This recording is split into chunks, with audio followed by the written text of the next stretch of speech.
Celui qui aura fait le poids d'un atome de mal le verra, et celui qui aura fait le poids d'un atome de bien le verra également. Et celui dont les bonnes actions pèseront lourd dans la balance, nulle crainte à son sujet. Et celui dont les bonnes actions seront légères, alors malheur à lui, car l'enfer sera sa récompense. Une fois la pesée faite, viendra le passage qui vous mènera à l'enfer ou au paradis, selon ce que vous avez œuvré sur terre. Ce passage se nomme le Sirat.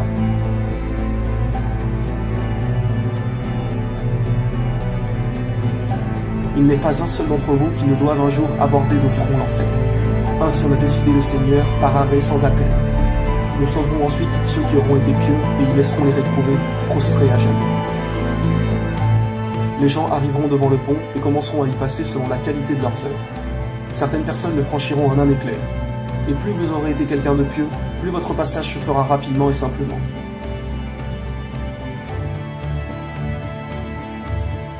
Mais inversement, si vous n'avez pas cru, plus vos mauvaises actions seront nombreuses, plus il vous sera difficile de traverser. Le bon se trouve dans l'obscurité la plus totale. Les croyants auront une lumière qui les éclaireront selon leurs œuvres. Donc le pieux musulman n'a aucune crainte à se faire. Sa lumière sera grande et lui éclairera bien le passage. Pour certaines personnes, celle-ci sera faible et s'éteindra par moments, tandis que d'autres n'en auront pas du tout. Les crochets attraperont les mécréants et les feront chuter dans le feu de l'enfer.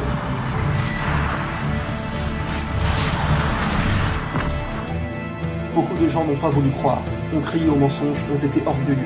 Il leur sera dit, entrez en enfer et goûtez au châtiment que vous traitiez de mensonge. Imaginez-vous être en prison pour 20 ans par exemple. Imaginez-vous la souffrance que cela doit être. Pourtant, il n'y a pas de souffrance physique, seulement mentale. Mais en enfer, la souffrance est physique et mentale. Ses habitants ne cesseront jamais de brûler. Son feu est 70 fois plus chaud que celui que nous connaissons ici-bas. Imaginez seulement quelques secondes votre main dans le feu. Alors tout le corps sans cesse. Et quand quelqu'un est en prison, il lui reste toujours quelque chose. C'est l'espoir. Quelqu'un qui reste 20 ans en prison, il se dira toujours « un jour je finirai par sortir ».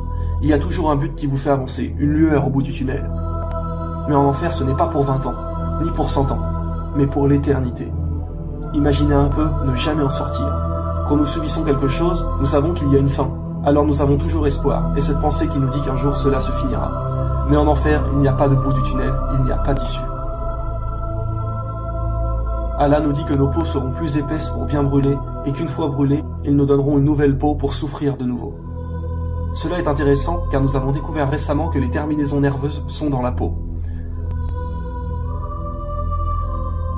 C'est-à-dire que si vous vous brûlez la peau, vous allez avoir mal, mais une fois brûlée, si vous remettez cette partie au feu, vous n'aurez plus mal, car la peau est déjà consumée.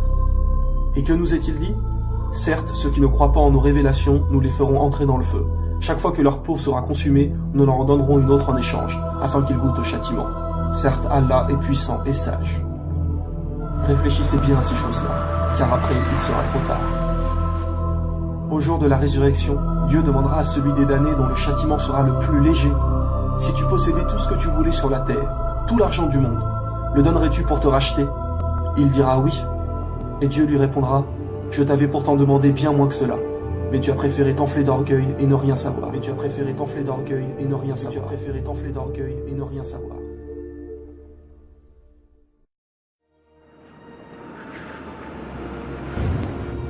Quant aux croyants, une fois le pont du Sirat franchi, ils se retrouveront avec les prophètes et le dernier Mohammed devant les portes du paradis. Le prophète Mohammed arrivera devant ces portes et l'ange qui se trouve derrière demandera « Qui est-ce » Et le prophète répondra « C'est moi, Mohammed ». Et l'ange répliquera « J'ai ordre de n'ouvrir qu'à toi, car notre bien-aimé prophète sera le premier à franchir les portes du paradis. » Suivront ensuite tous les autres prophètes. Et sachez bien que certaines portes du paradis sont destinées à ceux qui excellent dans certaines œuvres. Par exemple, il existe les portes du jeûne. Oui, seuls ceux qui ont jeûné pourront y rentrer et savourer les délices qui s'y trouvent. Ce jour-là, on appellera les jeûneurs, et ceux-ci y rentreront. Ensuite, les portes se fermeront, et plus personne ne pourra jamais les franchir. Sachez qu'aux portes du paradis se trouvent 2 sources d'eau. Chaque personne en boira avant d'entrer. La première source vous fera devenir grand et beau, et vous demeurerez tous à l'âge éternel de 33 ans. La deuxième source vous retirera de vous tout mauvais sentiment. La jalousie sortira, l'orgueil, la fierté, le mensonge, la violence, etc. pour ne laisser place qu'au bien. Hâtez-vous vers le pardon de votre Seigneur et vers un jardin large comme les cieux et la terre. Préparez pour ceux qui craignent Allah. Rien que l'odeur du paradis peut se sentir à une distance de 100 années de marche. Imaginez-vous devant ces immenses portes qui s'ouvrent pour vous. Les portes du paradis sont très larges. Une marche de 40 années sépare un battant de l'autre. Et pourtant, ceux qui entreront au paradis seront en si grand nombre que ces passages regorgeront. Vous voilà franchir ces portes, où vous entendrez les anges vous dire « Paix sur vous, entrez au paradis pour y demeurer immortel. Vous ne subirez plus jamais aucune difficulté. » Derrière ces portes, la maladie n'existe plus. Le trop froid n'existe plus, le trop chaud n'existe plus. Vous ne serez plus jamais triste, plus jamais stressé. Vous n'aurez plus jamais mal nulle part, ne serait-ce qu'un fourmillement dans les pieds. Aucun ennui, aucune lassitude. Les gens auront leur domaine à eux, immense. Quoi qu'il arrive, vous ne pourrez jamais être triste et vous obtiendrez tout ce que vous désirez. Allah, notre Seigneur, nous demandera ce que nous voulons. Il nous suffira simplement de demander. La nourriture du paradis ne sera pas la même qu'ici-bas. Tout sera d'un goût les plus parfaits. Des choses que nous ne pouvons même pas imaginer. Lorsque vous rentrerez, on vous sera dit « Voici le jour qui vous a été promis ». Élancez-vous vers le pardon de votre Seigneur et vers un jardin large comme le ciel et la terre, préparé pour ceux qui auront cru en Allah et en ses prophètes. Telle est la grâce d'Allah, il la donne à qui il veut. Allah est le maître de la grâce incommensurable. Allah nous a dit également dans le Coran, et voilà l'énorme succès. Le paradis contient tous les aspects du bonheur spirituel et corporel. Vous y trouverez ce que vous désirez, vous obtiendrez ce que vous demanderez. Voilà la description du paradis qui a été promis aux pieux.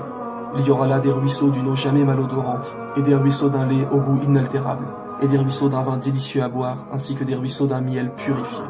Et il y a là pour eux des fruits de toutes sortes, ainsi qu'un pardon de la part de leur Seigneur.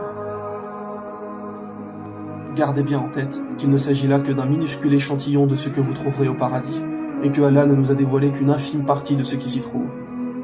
Mais notre Seigneur nous a bien précisé « J'ai préparé pour mes pieux serviteurs ce que nul œil n'a jamais vu, ce que nulle oreille n'a jamais entendu et ce que nul cœur ne peut imaginer. » Ne troquez pas votre vie éternelle pour la vie éphémère. Notre bien-aimé prophète a dit « Au jour du jugement, il y aura 70 000 personnes qui passeront sans épreuve, châtiment ou jugement. Ceux qui auront été les plus pieux. Alors gardez toujours à l'esprit, qu'en est-il des autres ? La vérité conduit à la piété, et la piété conduit au paradis.